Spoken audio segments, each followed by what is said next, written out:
أهلا بكم متابعي قناة أخبار عربية ومعلومات. المنتخب المغربي لكرة القدم هو فخر الشعب المغربي ورمز للوحدة والانتماء الوطني.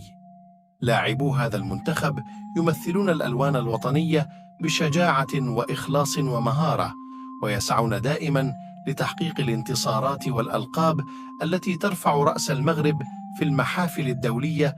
يتمتعون بمواهب كروية عالية وخبرات ثرية، فهم يلعبون في أندية كبيرة في أوروبا وآسيا وأفريقيا، ويتنافسون مع أفضل اللاعبين في العالم، كما أنهم يتسمون بالروح الرياضية والأخلاق العالية، ويحظون بتقدير واحترام من زملائهم وخصومهم والجماهير.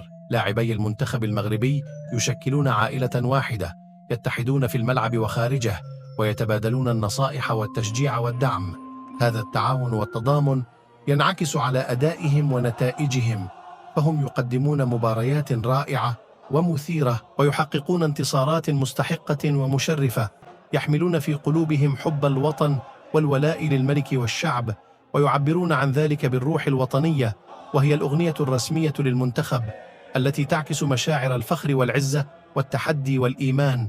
هذه الأغنية ترن في الملاعب وتصدح في الشوارع، وتملأ القلوب والأفواه، وتحرك المشاعر والهمم، وتوحد الجميع تحت راية المغرب.